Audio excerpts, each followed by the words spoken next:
Welcome to part 2 of the recap. For all those who haven't seen part 1, select the link in the top right corner so you can check out the full recap. So, to sum up what happened in the first video, the Westali's spy Twilight took on the name Lloyd Forger. He adopted Anya and is unaware of her telepathic ability. He also married Yor and is unaware that she's actually an assassin. The three of them now form the Forger family. Anya was accepted at Eden College, but on her first day she received a bolt for punching Damien in the face. The mission is now in jeopardy and Lloyd's plans are at a disadvantage. Stay tuned to see what happens next. Spoilers ahead, watch out, and enjoy. Lloyd understands the severity of Anya's actions, but he's not about to give up hope.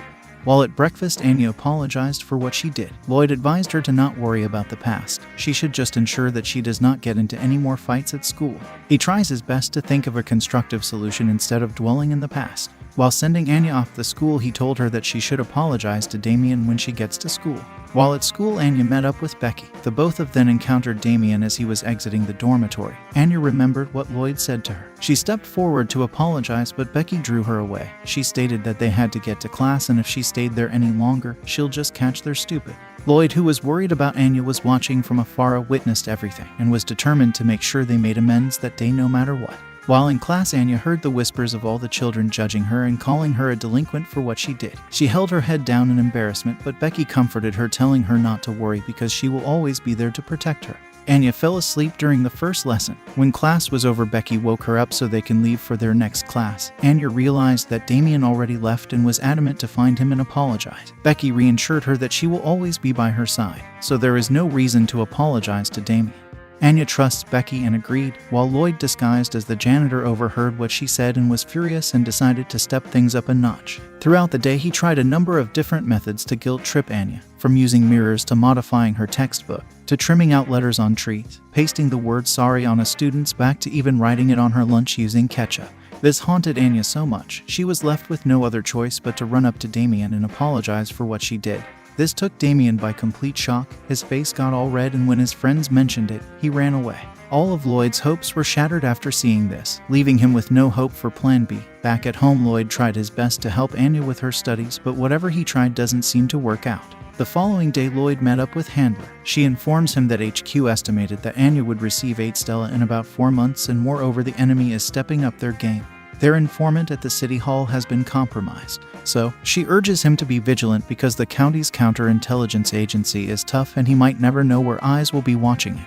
Over at the city hall, Millie was telling Yor and Sharon about the event that took place. She told them some scary men came in and took away a guy under the suspicion of him being a spy. Camilla then walked in and told Yor that her boyfriend told her about her marriage and then asked her if she had told her brother about it yet. Yor replied saying that she completely forgot, but then Sharon asked how could she forgot for an entire year. Then went on to tell her that he said he'd be calling her later on the office phone. That's when Yor remembered she hasn't given him the number for her new places yet. With everything that was going on since the marriage, she went completely blanked on everything else. Over at another location in the city, the State Security Service is questioning the guy who was taken earlier. A younger officer came in to take over the questioning. He told the guy that his older sister works at the city hall as well, so he might know her. He described her as beautiful and kind and then exaggerated on how much he's proud of her. It turns out the young officer is actually Yuri, Yor's younger brother. The guy then begged him to let him go, so Yuri showed him some pictures, evidence that he knows who he is and what he's done. Yuri then went straight to the point and asked him if he know the agent Twilight and describes him as a master of disguise and his sworn enemy. But when the guy refuses, he began to use force. He told him that he will do anything to protect the citizens, especially his sister whom he loves dearly, so when he said he'd do anything, he means anything. Back at home, Anya was watching her favorite spy cartoon. Lloyd wondered how good she would be if she applied that amount of concentration to her studies. In that same moment, Yor rushed inside and told Lloyd that her younger brother will be visiting later that day. He'll be passing by to congratulate them on their marriage, but she was still very concerned. She was worried that he might find out that the whole marriage was a fake. It was getting really late and Anya was concerned why Yuri hasn't arrived as yet. Yor told her he's probably stuck at work. Lloyd suggested for her to go to bed, but she insisted to stay up so she could meet him. At that very moment, she fell over into his lap and fell asleep. The scene switches to Yuri approaching the apartments. He's thinking to himself that he can finally see his sister after so long, but the fact that she waited an entire year to tell him she was married bothers him. Maybe she's married to some evil abusive guy who she's afraid to introduce him to. He swore to get to the bottom of it, and if he is a villainous person, he'll immediately throw him in prison to protect his sister. While Lloyd and Yor were doing the dishes, they heard the doorbell. When they opened it, they saw Yuri greeting them with a warm smile. They invited him in and he handed Yor the roses he brought. While in Yor's mind she has to play the role of a loving wife for her brother to see. There is no way she can ever let him know she got married so she could continue killing. After getting himself settled, Yuri made it clear to Yor that he cannot accept her marriage just yet, not without some form of explanation. It has been a year and she has never mentioned it once. She took a seat and told him she simply forgot. This answer caught both Yuri and Lloyd off guard. She went on to tell him that even the other day when they were on the phone, she had completely forgotten that she forgot to tell him that she was married. This goes to show that when it comes onto Yor, Yuri's sense of logic is nowhere to be found and he is now convinced that his sister was telling the truth. Lloyd served Yuri some food and it caught him by surprise how delicious it was. But despite this, he was still determined to keep Lloyd under a close watch just in case he's actually a villain in disguise. He handed Lloyd a bottle of wine and swore to get him drunk so he will expose all of his malevolent intention. The conversation quickly escalated to Lloyd basically getting interrogated. Waves of back-to-back questions, but he still couldn't get anything. He eventually asked them both how they address each other. Lloyd replied saying he simply calls her Yor. Yor is still yet to answer, causing Yuri to think she might have made up some cute name for him, and just the thought of it drove him nuts. This led Yor to quickly reply stating she addresses him as Lloyd. Hearing this was a relief and he calmed down a bit. Not long after, he told them that they had to kiss each other to actually prove that they are actually in love. If not, he will get their marriage license revoked. Lloyd took a second to think about it. He had been with plenty of women before for the sake of other missions, so he is willing to give a kiss or two to keep his mission safe, so he agreed. He held Yor and was moving in close for the kiss. Yor began to blush immensely as the tension grew higher. She stopped Lloyd before he could land a kiss. She then grabbed the wine bottle and took a huge chug out of it. Lloyd saw that she's now clearly drunk, so he told her she doesn't have to do it if she doesn't want to. But Yuri intervened and demanded them to kiss. Yor braced Lloyd against the couch and was going straight for the kiss. Yuri couldn't believe what he was seeing. Never in a million years he could have imagined his sister in such a lewd manner. He accepts defeat and promised Lloyd that he'll expose him eventually before leaving the house in a hurry. The next day, the Forgers begins their morning as any other normal family would, but deep down for Lloyd it's actually another day on his mission. He figured out Yuri is a part of the secret police, which means he has to be extra vigilant with everyone around him, even Yor. He places a bug on Yor's clothes so he could monitor her during the day. While at work, Yuri began to second guess his opinion on Lloyd because of how much of a nice guy he is. But on the other hand, even spies behave like nice people for their missions. He then remembered that he forgot to bug their house, but just the thought of hearing his sister during certain situations, if he did, drove him nuts. While Yor was at work, her boss asked her to run an errand for him. While on her way to the post office, she was stopped by two secret police officers. They demanded to see the contents of the letter she had in her possession. Upon further investigation, they verified that it was a letter containing coded messages for the West. They then made her aware of the male who was caught by the secret police a couple days back. They also mentioned a female who was also caught, but she was released after they found out she had a family member in the state security service. Yor kindly told them she has a brother and a husband who are both kind upstanding members of society, and if they inflict any unjust harm to any of them, she will show them no mercy. The officers apologized and told her it was all a misunderstanding, then allowed her to go her way. The officers turned out to be Lloyd and Frankie. At this point, Lloyd felt extremely guilty for ever doubting her intentions.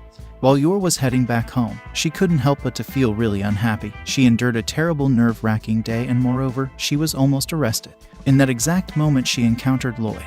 He greeted her and quickly removed the bug from her clothes. She apologized to Lloyd, saying she's a failure as a wife. He told her that there are perhaps many families who are putting on an act, and doing it all that can be tiring, so she shouldn't worry about doing it. He just wants her to be herself. Hearing this coming from Lloyd made Yor really happy. One evening after school, Anya came home with some groundbreaking news for Lloyd. She told him that Becky told her that she heard her friends mention that Estella will be given out to a student during the next PE class. The student that gets awarded as MVP at the end will receive it. Lloyd thought to himself that it might all be some dubious rumors, but Yor volunteers to help Anya train.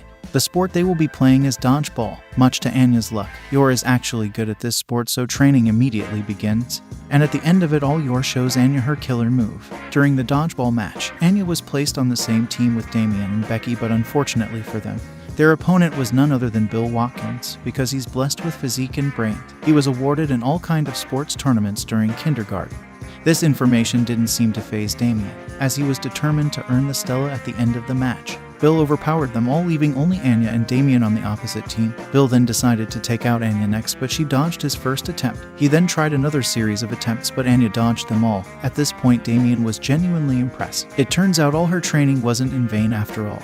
Bill then came up with an ultimate plan to get Anya cornered and out of the game once and for all. But Damien stepped into her rescue. In the end, he was unable to catch the ball and he was out.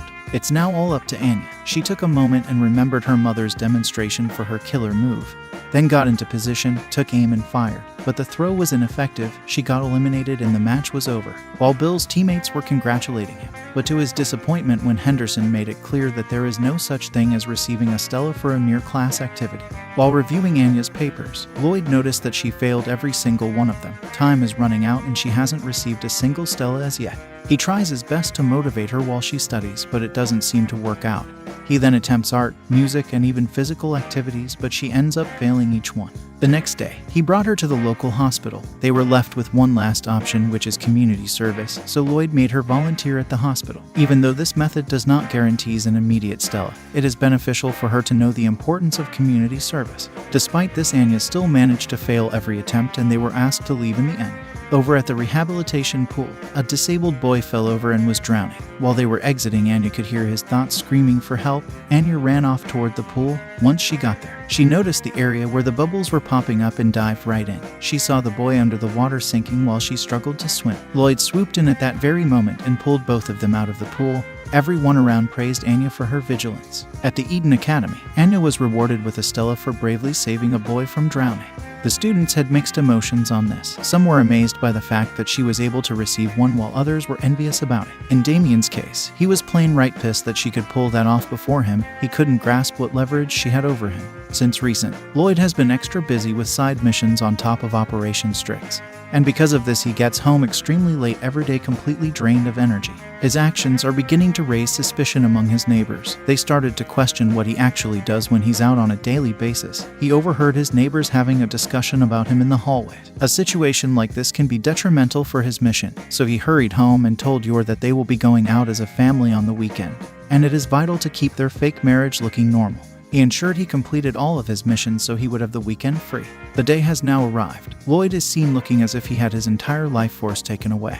But he still insists on saving his mission. While heading out, they greeted their neighbor in the same way any other normal family would. At the station, he offered to go buy some drinks at the Subway store. It turns out that the storekeeper was actually an informant for the Westali's intelligence agency. She told him they have another mission for him, but he declined. He told her that he had reserved this day for the sake of Operation Strix. At the same time, Anya hurried him, stating that they should get going before the aquarium runs out of business. After hearing this, the shopkeeper told him the mission location happens to be at the Berlin Aquarium, so he accepted it and went after hearing the details. Upon arriving, they were greeted by their neighbors who were present by mere coincidence. Not long after, he made up an excuse so he could leave and complete his mission. He quickly disguised himself as a worker in order to get closer to the penguins. He quickly fed them all and took the sick penguin so he could retrieve the capsule from its throat. He was interrupted by the enemy pretending to be a scientist. The guy then ran off. Lloyd was spotted by another worker who was directing him to the healthcare facility. Lloyd knew he couldn't blow his cover nor let the guy escape. Anya saw what took place and went after the guy, while Yor was looking for her. Anya grabbed hold of the guy's shirt and called out to Yor that she's being kidnapped. Yor swooped in and took him down effortlessly. At this point, the mission was a success, but Lloyd still wasn't nowhere to be found. He then arrived with a huge stuffed penguin for Anya. Back at home, they went back to being themselves. They had a day well spent and their marriage is no longer under any suspicion, but more importantly, Operation Strix is safe. This is where the story ends for now. If you like my content, feel free to like, share, and subscribe so you won't have to miss any new uploads. Thank you all for watching.